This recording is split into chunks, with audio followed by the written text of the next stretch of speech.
Abra sua Bíblia comigo em Efésios, capítulo 1, versículo 3.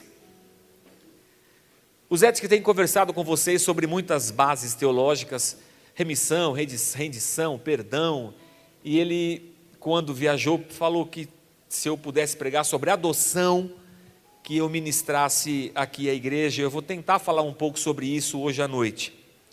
O Henrique pediu quais eram os textos para que eles colocassem no telão, e eu só dei um texto para ele. Ele falou assim: é só um texto?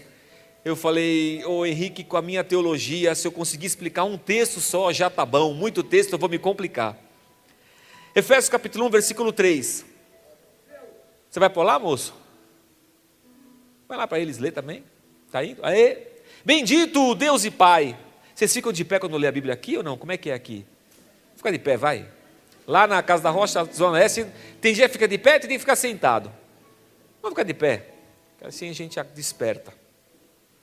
Bendito Deus e Pai de nosso Senhor Jesus Cristo, que nos tem abençoado com toda sorte de bênção espiritual nas regiões celestiais em Cristo, assim como nos escolheu nele antes da fundação do mundo, para sermos santos e irrepreensíveis perante ele, e em amor nos predestinou para ele, para a adoção de filhos, por meio de Jesus Cristo, segundo o beneplácito de sua vontade, para louvor da glória de sua graça, que ele nos concedeu gratuitamente no amado em Cristo, no qual temos a redenção pelo seu sangue, a remissão dos pecados, segundo a riqueza da sua graça, que Deus derramou abundantemente sobre nós, em toda sabedoria e prudência, desvendando-nos o mistério da sua vontade, segundo o seu beneplácito que propusera em Cristo, de fazer convergir nele, na dispensação da plenitude dos tempos, todas as coisas, tanto as do céu como as da terra. Nele, digo, no qual fomos também feitos herança, predestinados, segundo o propósito daquele que faz todas as coisas conforme o conselho da sua vontade, a fim de sermos para louvor da sua glória, nós os que de antemão esperamos em Cristo, em quem também vós, aqui é a gente, depois que ouvistes a palavra da verdade, o evangelho da vossa salvação, tendo nele também crido, fostes selados com o Santo Espírito da promessa, o qual é o penhor da nossa herança, até o resgate da sua propriedade, em louvor da sua glória. Amém, irmãos? Vamos orar? Senhor, obrigado pela tua palavra e no tempo que nós temos, pela tua graça e misericórdia, e apesar de mim, Senhor, traz a tua palavra e fala aos corações. Ministra, Senhor, a cada um dos teus servos, e que a tua palavra nos seja alimento e seja no nosso interior semente santa e bendita, que cresça e produza em nós os frutos que o Senhor quer que ela produza. Nos dá entendimento, sabedoria, meu Pai, e que a gente possa desfrutar do teu banquete, da tua palavra nessa noite, em nome de Jesus. Amém. Amém, irmãos. Podem sentar. O Zé fala sobre adoção, sobre o fato de nós termos sido adotados pelo Senhor através de Jesus Cristo. E Paulo fala um pouco sobre adoção aos Romanos, fala aqui em Efésios e fala também em Gálatas. Mas Paulo não fecha um conceito teológico sobre adoção, mas ele passa por esse tema em 4, 5 textos bíblicos das suas cartas, e fala que nós fomos adotados por Deus em Cristo Jesus. E os comentários que falam desses 4 textos fazem sempre uma alusão à nação de Israel, ao fato deles, teoricamente, terem sido chamados para serem filhos, e o fato de nós termos entrado nessa promessa através de Cristo e termos sido então adotados para que nós também fôssemos filhos. E os vários comentaristas, eles remetem ao texto em que Paulo diz que Deus não nos deu o espírito de escravidão, mas nos deu um espírito de adoção, pelo qual nós clamamos Abba Pai, que no aramaico antigo é papai. não era um termo muito usado no grego, mas é um termo muito família, é um termo muito dentro de casa. Eu não sei se você chama o seu pai de papai, a gente geralmente chama o pai de pai e a mãe de mãe. Eu até acho muito esquisito o Rubão, sabe o Rubão, o pastor aqui da casa, um homem daquele tamanho, daquela largura, aí ele chega e chama o pai dele de papai, ô papai, ô mamãe. Eu acho engraçado, eu acho um carinho que às vezes a gente não tem, a gente, pai, ô mãe, não sei o quê. E quando Paulo fala Abba, Pai, ele está dando esse carinho que o filho deve ter para com Deus, o chamando de papai, de paizinho e qualquer coisa desse sentido. E o que alguns teólogos falam é no sentido de que Deus não deu para o povo o espírito de adoção, de escravidão, ou seja, não os manteve escravos no Egito, mas Deus os tirou de lá e os empurrou para diante, para que eles encontrassem a terra prometida que Deus tinha para eles. E quando eu fiquei pensando em adoção, eu também fiquei pensando em nós nessa caminhada. A gente também está andando, a gente não está parado. Essa vida não é o nosso fim nela mesma. Nós também, como povo do Egito, saímos da escravidão, no nosso caso, a escravidão do pecado. Paulo diz aos romanos que o salário do pecado é a morte. E esse pecado nos escravizou, não a mim, a você pessoalmente, mas a humanidade como um todo. O próprio apóstolo Paulo fala que, miserável homem que sou, o mal que eu não quero fazer, eu faço. E o bem que eu queria fazer tanto, às vezes eu não consigo. Porque eu sou muitas vezes dominado por essa minha carne, por esse corpo carnal que me incomoda. Por essa carne que tende a essa escravidão do pecado. E Deus nos liberta disso através de Jesus Cristo e nos coloca no mundo que na minha teologia parca e rasa, eu olho o mundo como sendo o deserto pelo qual o povo de Israel passou. A nossa passagem por essa vida. É difícil, irmãos. Nem sempre a gente é 100% feliz nessa terra. Às vezes é o cabelo, às vezes é a barriga, às vezes é o corpo inteiro, às vezes é só a unha, é só o dedo, às vezes é a casa, às vezes é o carro. Nem sempre a gente é 100% feliz, mas nós estamos nessa vida, tocando a vida para frente, trabalhando, estudando, dormindo tarde, acordando cedo, levando a vida, empurrando, fazendo as coisas, dando nó em pingo d'água, vendendo almoço para comer janta. Nós estamos na luta, nós estamos aí andando para cima, e a gente está andando na direção de uma terra que Deus disse que haveria para nós, aonde nós passaríamos a eternidade com Deus. E a nossa esperança e expectativa não se resumem a esta vida nossa terrena, mas a nossa esperança é que, ao fecharmos os nossos olhos, nós nos encontremos com o Rei da Glória, e a gente possa passar com Ele a eternidade. Eu não sei como é que vai ser a nossa vida na eternidade, eu não sei como é que serão as coisas lá no céu, mas eu acho que se aqui já é, apesar de difícil, é bem bacana, irmãos, o céu vai ser muito legal. Vai ser um negócio bom demais, por onde nós estaremos pela eternidade toda. Então eu olho para a adoção e eu penso nesse caminho de vida que nós temos. Penso nisso, irmãos, porque eu estava pensando, enquanto o Zé falou de adoção, eu fiquei pensando. Um dia desse estava sem sono e eu fiquei assistindo um filme. Estava passando lá num canal, desses canais por assinatura. Era um filme, se eu não me engano, ele era iraniano. Se não era iraniano, era árabe, era qualquer coisa assim. Um filme, cinema alternativo, daqueles que não tem nenhum artista conhecido, só gente esquisitíssima. E o filme retratava a figura de um casal que estava adotando uma criança, um menino de 1 ano e meio, 1,5 anos, era a ficha que aquele casal havia recebido da adoção da cidade, e que já estava encaminhado para eles aquela criança de 1,5 anos, e o casal estava tão feliz, e aquele casal se mudou para um bairro, e estava fazendo novas amizades. Parecia um bairro tipicamente americano, aqueles que o pessoal fica na janela, no portão, e nas casas não tem, estava todo mundo feliz, e todo mundo vai junto na festa de aniversário desse, na festa de aniversário daquele, família, sim, bairro família, que às vezes a gente já não encontra mais aqui em São Paulo, já é mais difícil. O que o filme vai mostrando e que eu achei interessante, eu fiquei assistindo, é que era um casal homossexual, eram dois homens. E bem na festa em que eles estão se apresentando na nova vizinhança, as mulheres todas bem arrumadas, elas falam: cadê a sua esposa? Diz para o cara. E ele fala assim: está chegando, e entrou um barbado, barbão, minha mulher, oi meu amor. A vizinhança ficou chocada. É lógico, ficaria, mesmo com a PL, sei lá, com a lei, é difícil, não é uma coisa natural da gente encarar. E eu fiquei vendo o filme.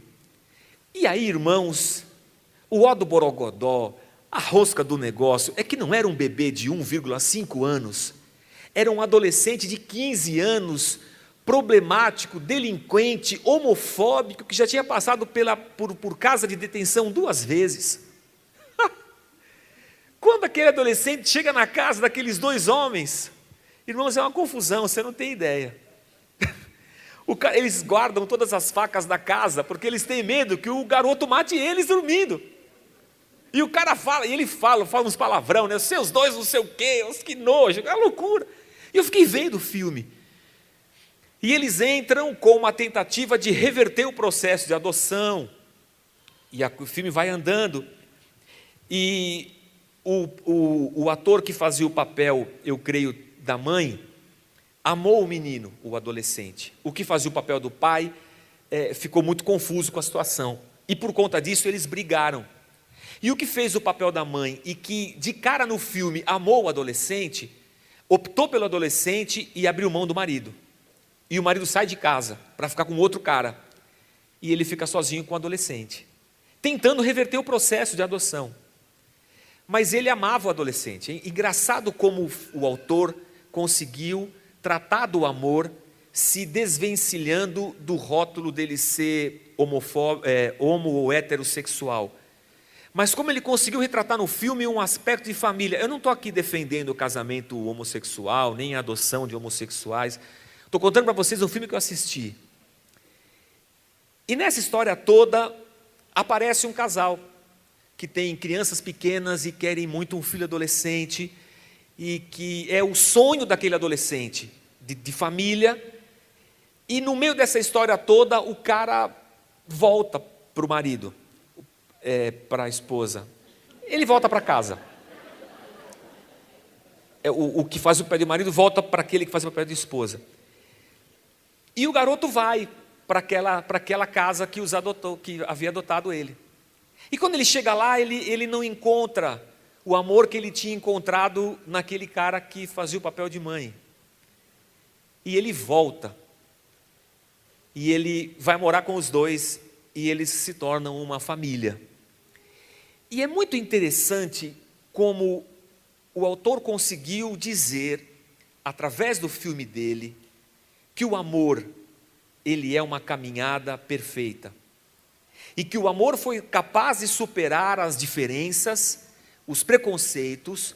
O amor foi capaz de superar tudo e transformar aquele negócio tão confuso, diferente, em uma família. Ao ponto daquele que tinha um sonho de ser adotado e de ter um lar, optar por aquele lar que talvez nós, no nosso preconceito, não escolheríamos. E ele abrir mão da família perfeita aos olhos humanos e ficar com aqueles 2 pais, ou aqueles 2 pais. E o filme encerra com eles 3 juntos na casa. E quando eu li esse texto, e quando alguns comentaristas falaram sobre a caminhada, o caminho de sair da escravidão do Egito, passar pelo deserto, ir para a terra prometida, e pensar que nós também temos a nossa caminhada de vida cristã, que o Senhor nos libertou de uma escravidão, a gente tem passado por um deserto chamado vida, e estamos indo em direção à terra da nossa promessa, a nossa eternidade com Cristo. Eu olhei para essa perspectiva de que nós fomos adotados, e esse texto de Paulo fala algumas coisas importantes para nós entendermos, no que diz respeito a nós termos sido adotados por Deus. Não somente esse filme, assisti um outro filme também, com uma temática muito bacana, chamado Uma Família do Futuro. Eu assisto muito desenho com as minhas filhas, em que o menininho é adotado por uma família, e a adoção da família faz toda a diferença na vida dele, no futuro dele. E o amiguinho dele do orfanato, que não foi adotado, fez toda a diferença também na vida dele. O que foi adotado virou um cientista muito rico. E o que não foi adotado virou um bandido, um homem do mal, um cara maquiavélico. E o filme, então, como é a família do futuro, esse cientista desenvolve a máquina do futuro, ele pode voltar no tempo e consertar a vida daquele pequenininho, ao ponto dele ser adotado também, e ele poder ter uma opção de vida. E eu fiquei pensando, às vezes a falta de adoção e que faz com que a criança fique num orfanato ou qualquer coisa assim, é como se a vida não andasse enquanto ela não fosse adotada. É como se as coisas não andassem para frente enquanto ela não encontrasse um lar, uma família, um amor, para que ela então começasse a desenvolver os seus sonhos, porque enquanto ela não é adotada, ela só tem projetos, ela só tem esperança, ela só tem a vontade, mas enquanto não adota, ela não está inserida num contexto que é o contexto natural e normal que a gente conhece de família. E fiquei pensando se não é isso que Deus fez por nós, para que nós não ficássemos perambulando pelo deserto a nossa vida toda. Deus escolheu nos adotar, para que tudo aquilo que ainda era sonho na nossa cabeça pudesse se materializar na adoção da família de Deus, porque Deus era uma família, Deus Pai, Deus Filho e Deus Espírito. Nós éramos a família homem, humanidade, que optou por se distanciar de Deus por causa do pecado. Nós optamos pelo pecado e achamos que poderíamos viver bem sem Deus na vida da gente, e nos tornamos uma família à parte de Deus, e Deus escolheu nos adotar. E o escritor de Hebreus diz: bendito o Deus e Pai de nosso Senhor Jesus Cristo, que nos tem abençoado com toda a sorte de bênção espiritual nas regiões celestiais em Cristo Jesus. E a primeira coisa que eu quero compartilhar com vocês, irmãos, é que nós somos benditos, é que a bênção de Deus está sobre nós. E eu acho muito interessante que nesse texto ele diz: bendito Deus e Pai que nos adotou, que nos abençoou com toda a sorte de bênção espiritual. E ele não fala de bênção material, ele fala de bênção espiritual. E sabe que eu estava pregando lá na casa da Zona Leste, eu estava falando um pouco sobre o amor da família, o amor de pai, e o amor de filhos adotados, de filhos e pais divorciados, e o amor de filhos e pais que tem pai em casa. Porque olha só a loucura, irmãos. Você é casado com a sua esposa, aí a vida fica difícil e você se separa, e o seu filho fica com a sua mulher, e você vai seguir sua vida, ela vai seguir a vida dela. E aí acontece que você passa por um perrengue, uma dificuldade financeira, você fica sem dinheiro, a tua relação com a tua esposa já está estremecida, o divórcio foi difícil, foi uma coisa bem difícil mesmo. E aí você não consegue pagar a bendita da pensão, você ama teu filho. A tua mulher você não ama mais muito não, já está bem o pé de guerra, mas seu filho você ama. Aí você está num pé de guerra, você não consegue pagar a plimba, você é preso. E você fica lá preso, porque você não pagou a pensão. E se você tivesse ainda casado com ela, e passado por mesmo perrengue, e ficar desempregado, e não tivesse dinheiro, você não ia ser preso. Não é verdade?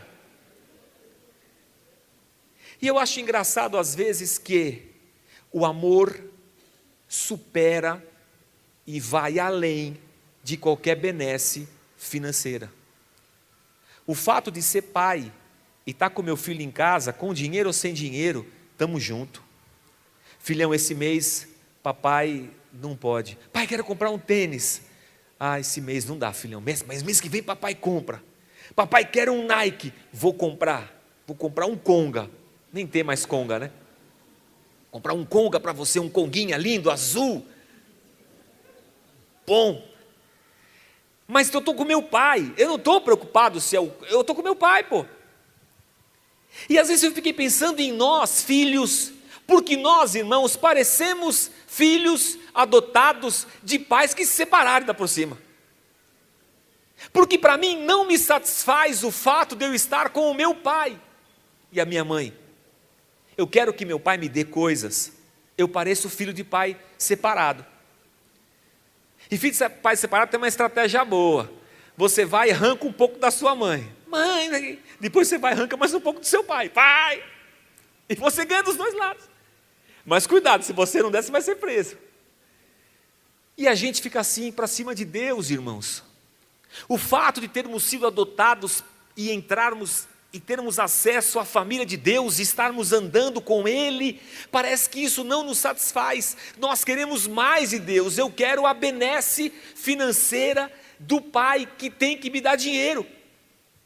E o amor, e a graça, e a misericórdia, e os laços de família, e o fato de Deus ter me dado esperança de realização de sonhos, e ter me arrancado de um jugo de escravidão, essas coisas eu me esqueço delas, e eu me volto contra Deus, se Deus não me deu o último modelo do iPod que eu queria, ou do iPhone que eu desejava. É lógico que nós somos gente grande. A gente não fica bravo com Deus porque Deus não deu alguma coisa para nós. A gente só para de vir na igreja. A gente fica chateado, a gente cai da fé. A gente fica desanimado, a gente fica triste. A gente fala, pô, Deus não me ama, Deus não me ajuda. A nossa fé, a nossa cabeça fica em parafuso, porque na nossa cabeça, a gente tem cabeça de filho de pai separado. Deus sempre tem que dar tudo que a gente pede e tudo que a gente quer. Parece que a gente não se alegra pelo fato de Deus ser meu pai e eu ficar feliz da vida lá. Quem é seu pai? É Deus. Você vive com Ele? Vivo. Toda semana a gente está junto. E como é que é? Legal. Ele te dá dinheiro? Não, cara, Ele é meu pai, Ele não é caixa registradora. E Ele dá tudo o que você quer? Não, nenhum pai dá tudo o que o filho quer. Nenhum pai é louco de fazer isso. Se fizer isso, vai criar um filho mimado, maluco da vida. A gente dá o que a gente sabe que vai fazer bem para Ele. Então, quando Deus disse que Ele nos tem abençoado com toda a sorte de bênção espiritual, Ele está dizendo tudo o que a gente precisa de Deus para vencer a escravidão, para superar o deserto e para chegar na terra da nossa promessa, Deus nos tem dado em Cristo Jesus. E eu ouso dizer que de tudo o que você precisa, Deus não vai deixar que falte nada na tua vida, porque Ele é Deus e porque Ele é Pai. Ele nos tem abençoado com toda a sorte de bênçãos espirituais, assim como nos escolheu nele antes da fundação do mundo, para sermos santos e estarmos diante dele antes da fundação do mundo. É uma loucura, irmãos, porque a primeira coisa que a gente conhece da palavra e da nossa teologia é assim: e disse Deus, haja luz. O início da nossa teologia reside no haja luz, na criação do mundo e depois na criação do homem. Mas a gente percebe que antes dessa teologia tinha Deus com Jesus e tinha uma família, a família de Deus. Eu não sei quem aqui já casou, eu já casei, graças a Deus. Há 20 anos eu estou casado. Mas quando a gente casa, a gente precisa ajeitar algumas coisas. Porque, por exemplo, se você ainda casa adolescente, jovem, sai da casa do seu pai, por exemplo, para morar na sua casa com a sua esposa, ainda é mais fácil. Mas se você já é mais independente, tem a sua própria casa, tem as tuas coisas, elas estão do teu jeito, e você vai casar com alguém, vai entrar mais uma pessoa na tua vida, com o jeito dela, é sempre difícil.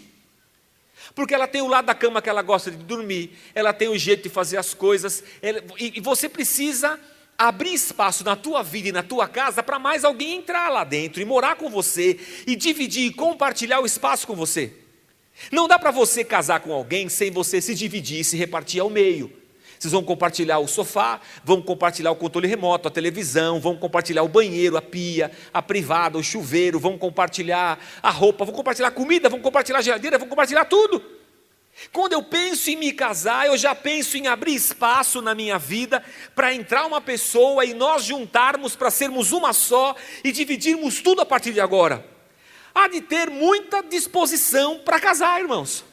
Vou casar, já começo achando que tendo a certeza que perdi metade de mim mesmo, para encontrar a outra metade, as metades da laranja, 2 amantes, 2 irmãos, vou ter que cortar no meio, para chegar alguém, e nós sermos 2, num espaço onde antes só tinha 1, e eu tenho que estar pronto para o meu cônjuge fazer as coisas do jeito que ele gosta de fazer, e que eu não gosto. Quem fez isso aqui? Só mora vocês 2 na casa. Quem fez isso aqui? Não foi você, foi ela. Ou ele, não sei. Percebe que tem que abrir espaço? Se não abrir espaço não dá certo. Na teologia pré-bíblica, Deus fala com Jesus, vamos abrir espaço para existir mais alguém nesse nosso relacionamento? Para quem existir? Para o homem. Deus teve que abrir espaço dele. Deus que enche tudo, teve que, sabe quando a onda vem, bate e a onda volta? É como se a onda tivesse que voltar para Deus colocar o homem ali, aonde antes ele ocupava, e agora ele não vai ocupar mais, porque o homem estará lá. Antes da fundação do mundo, Deus nos escolheu nele, Deus, e disse: vamos fazer o homem. E Deus falou: vamos fazer o homem. Aí Deus olhou o homem e falou assim: pô, mas ele vai pecar ali, ó. Vai pecar ali. Então não vou fazer não. Os caras vão pecar, vão destruir o mundo, vão queimar o petróleo, o fóssil, eles vão acabar com tudo, eles vão acabar com a camada de ozônio, vão destruir os animais, meu Deus do céu, vamos fazer isso não. Vamos fazer outra coisa, vamos fazer uma Barbie, vamos fazer um Ken, vamos fazer o Toy Story, sei lá, vamos fazer só bicho que não pensa, vamos fazer outra coisa. Mas não, Deus, por amor, vamos fazer. Então faz assim, eu crio. Jesus, você vai para a cruz por eles. Espírito, você vai habitar neles, lá na terra onde a gente criar. E assim a gente fecha o pacote. Um cria, o outro morre e paga, o outro habita dentro. Antes da fundação do mundo, antes de dizer haja luz, Deus havia dito: haja cruz, haja salvação, haja amor, haja misericórdia e haja espaço para esse homem viver. E a grande bênção que nós temos é que nós ocupamos o espaço que antes pertencia a Deus, e nós só ocupamos esse espaço porque pela misericórdia Deus disse: pode existir filho, porque você faz parte da minha família agora, eu estou te adotando através de Jesus Cristo, e esse é o maior privilégio que nós temos. Nos predestinou para Ele, para a adoção de filhos, nós fomos adotados, nós entramos na família, nós não éramos, e nós entramos no buraco, para que a nossa vida começasse a partir de então. Então eu vou dizer uma coisa para vocês, irmãos: a gente tem muita vida para viver, a gente tem muito sonho para realizar, a gente tem muita conquista para conquistar, a gente tem muita coisa para fazer, porque se antes nós estávamos enfurnados no orfanato do pecado, agora a gente está adotado pela família de Deus, para que a gente possa realizar os nossos sonhos e viver, porque afinal de contas, e depois de tudo, a gente tem pai, a gente tem família, a gente tem casa, a gente tem perspectiva, a gente tem apoio, a gente tem suporte, a gente tem graça, a gente tem o Espírito, e a gente tem um lugar que se chama graça e misericórdia de Deus. E eu quero dizer para você: bem-vindo ao lugar dos filhos adotivos, e que Deus te faça uma pessoa muito feliz nessa terra. O texto de Paulo continua dizendo que depois que nos predestinou, e depois que nós fomos adotados como filhos, e isso tudo Ele nos concedeu gratuitamente através de Jesus Cristo, Ele fala assim para a gente, que Deus nos deu a redenção, e redenção no grego, libertação mediante pagamento de resgate. Pô, é demais, né, irmãos? O homem disse para Deus: vou optar pelo pecado, porque eu acho que eu posso viver sem o Senhor, eu acho que eu posso viver longe, porque Deus falou assim: não come, porque se você comer, você vai conhecer o bem e o mal, você vai morrer. E o homem falou assim: morre nada, eu acho que eu posso comer isso aí, nós vamos viver bem sem Deus. E foi. E é isso que a gente muitas vezes faz na vida da gente. Aliás, nós somos assim, né, irmãos? O ser humano é engraçado. Essa ruptura está na vida da gente. A gente rompe com os pais e acha que os pais não entendem nada, e a gente é que sabe tudo. E aí quando a gente faz 40, 50 anos, a gente coloca a música da Elis Regina, e a gente fala que na verdade o Deus tinha razão. Na verdade, nós somos os mesmos e vivemos como os nossos pais. Nossos pais tinham, meu pai tinha razão, meu Deus do céu, por que eu não fui escutar ele? Porque a gente quer romper, o homem quis romper com Deus, e essa é a nossa vida de ruptura. Mas a graça de Deus é que mesmo assim Deus envia Jesus Cristo para subir na cruz, e isso para nos resgatar, para quebrar de sobre nós o poder daquilo que nos prendia, correntes que nos mantinham presos ao pecado, e Cristo vai e nos liberta, paga o resgate, paga a conta. Ou seja, Deus nos cria, a gente escolhe ir embora, depois Ele ainda vai e compra a gente de novo para nós voltarmos para Ele. E aí Paulo diz que ainda depois de feito tudo isso, Ele ainda promove a remissão do nosso pecado, ou seja, o perdão do nosso pecado. Deus nos adota, e para que nós tivéssemos uma vida normal. Ele paga o preço do nosso pecado, lá na cruz. E depois fala assim, vou te remir dos teus pecados. Interessante o que Deus faz. É que Deus olha para a gente, irmãos, e Deus vê passado, presente e futuro, e Ele vê você aqui. Sempre que eu penso nisso, eu fico atordoado. Deus está vendo você aqui agora, e Deus está vendo você ali amanhã. E você agora veio aqui no culto com o teu coração quebrantado, porque você fez umas bobagens essa semana, e falou, vou na igreja, vou pedir perdão, vou limpar meu coração. E você veio aqui e o louvor foi gostoso, o Silveira cantou, e você falou, Senhor, quando eu era pequeno tinha um corinho que cantava assim, eu não quero mais pecar. Conhece essa? Hoje eu quero te adorar, meu Senhor, eu te amo demais. Senhor, não quero, Senhor, nunca mais eu vou fazer isso, me perdoa, perdoa. E Deus está vendo você aqui, pedindo perdão, e ali amanhã está te vendo, pecando de novo, a mesma coisa. Se eu fosse Deus, eu ia dizer, seu cara de pau, rapaz, você sai dessa igreja e não volta nunca mais. Você está pedindo perdão hoje, vai pecar amanhã, então sem vergonha. Vai, sai daqui, aqui não tem perdão para você, nós íamos fazer isso. Ele fala assim, não, eu te perdoo, porque eu acredito no que você está falando. Amanhã você vai pecar de novo, eu vou te perdoar outra vez. Irmãos, não tem preço isso. É a coisa mais maravilhosa que nós temos, nós não vamos ser excluídos dessa família, Deus, porque pela graça e misericórdia Ele nos perdoa todo dia. E eu às vezes preocupado que Deus não me ama, porque Deus não me deu um carro, ou porque Deus não me deu uma casa própria, ou porque Deus não me deu uma roupa, ou porque Deus isso, ou porque Deus aquilo, e Deus está me abraçando toda hora, mesmo eu pecando e fazendo as maiores barbaridades que eu faço com a minha vida. E Paulo diz, porque Deus quis desvendar para nós os seus mistérios. Deus queria que nós entendêssemos que em Cristo estava se convergindo todas as coisas nos céus e na terra. Deus queria que nós entendêssemos que nós estamos passando por um deserto, mas estamos andando na direção de Jesus Cristo. Estamos andando na direção daquele em quem todas as coisas estão convergindo, aquele que criou todas as coisas e aquele que agora nele tudo haverá de se convergir, para que nós em Cristo possamos desfrutar da eternidade de Deus para nós. E aí, irmãos, Paulo termina esse texto dizendo que pela fé nós fomos selados com o Espírito Santo da promessa. Quando eu era pequeno, essa semana eu fui até o banco em que a gente tem conta, visitar a nossa gerente, fazer um network. E eu passei em frente ao Mapping, lá na Praça Ramos, em frente ao Teatro Municipal. Minha mãe trabalhava no Mapping, nem tem mais Mapping lá.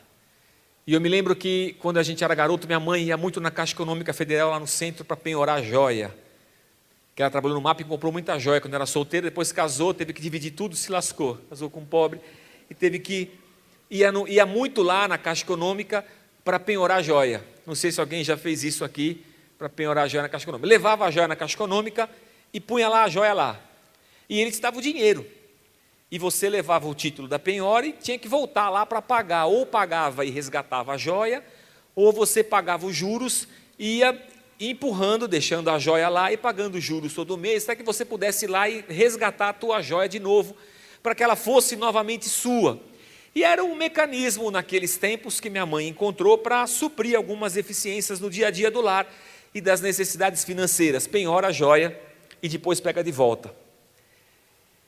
E Deus disse que pela fé, Deus coloca em nós o penhor do Espírito.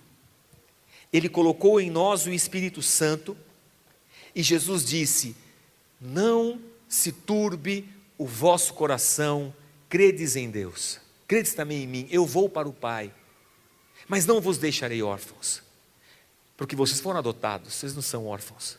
Eu vou deixar com vocês o meu Espírito, e eu vou preparar um lugar para vocês, mas depois eu vou voltar, e vou levar vocês comigo. Enquanto isso não acontece, vocês estão garantidos, porque o penhor desse negócio é o Espírito que eu estou deixando em vocês, e eu volto para resgatar vocês e para resgatar o dinheiro, o penhor, o valor, né? O valor que eu estou colocando na vida de cada um de vocês. E quando eu olho para isso, eu me alegro, irmãos. Porque nessa vida difícil que a gente tem, nessa vida maluca que a gente passa, nas dificuldades que nós enfrentamos na vida, e às vezes se nós olhamos muito para o futuro e para o porvir, para a nossa vida no além, com Deus, às vezes nos perguntamos, mas e a minha vida aqui? Eu não posso olhar para ela, eu vou ter que ser um ascético, eu não posso ser feliz nessa vida, eu não posso fazer nada, eu tenho que só olhar para o futuro e pensar na vida eterna.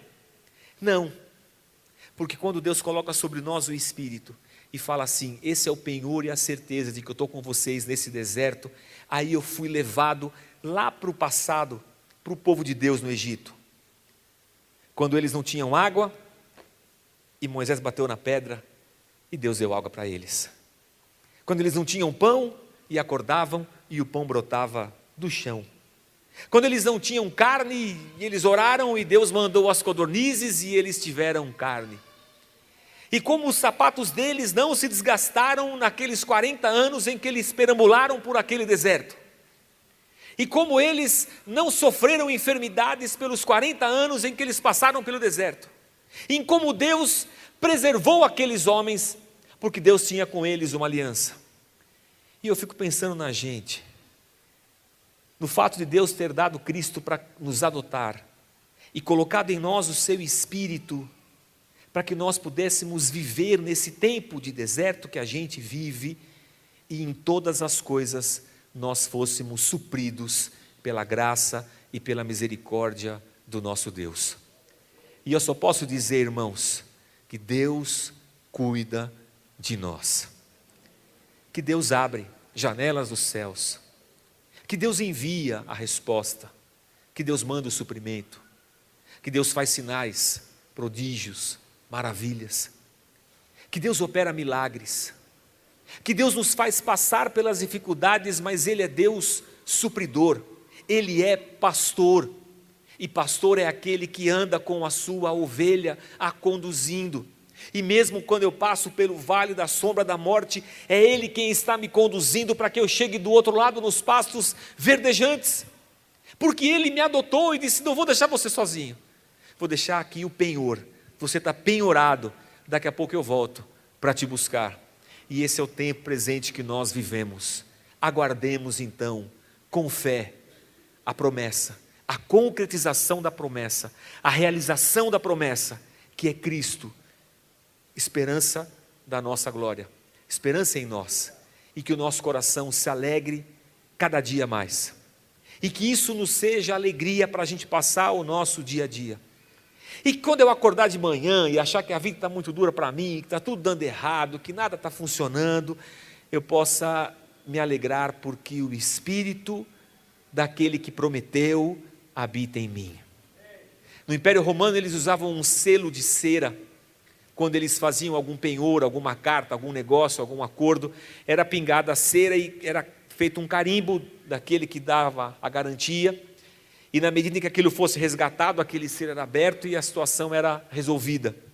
Deus colocou em nós o Espírito, para que eu acorde todo dia e saiba, Deus perdoou os meus pecados, Deus me tirou da escravidão, Deus me adotou, Deus abriu espaço, eu habito e moro com Ele todos os dias da minha vida, e não há nada que Deus não possa fazer na minha vida, porque Ele é fiel e justo, para nos sustentar, para nos amparar, para nos purificar, para nos perdoar de toda injustiça. Que Deus alegre os teus dias, que Deus enche o teu coração de esperança, que Deus te empurre para frente, porque para trás e para a escravidão a gente não volta mais, irmãos. E que Deus vá te empurrando, e a gente cante aquela canção evangélica, essa é evangélica mesmo, vai chorando, geme, chora, não é? Que a gente vá andando para frente, e que a gente olhe para as coisas que Deus já fez por nós. Essa semana eu estava chateado. Você fica chateado ou não, irmãos? Você fica chateado, Silveira? Cara, essa semana eu estava chateado. Você fica chateado, Carlão? O pastor também fica chateado. Não parece que o pastor vem aqui, prega, faz piada, parece que o mundo dele é a Alice no País das Maravilhas. E eu estava chateado. E quando eu fico chateado, é minha mulher que tem que me aguentar. Aí eu fui falar umas coisas que eu estava chateado.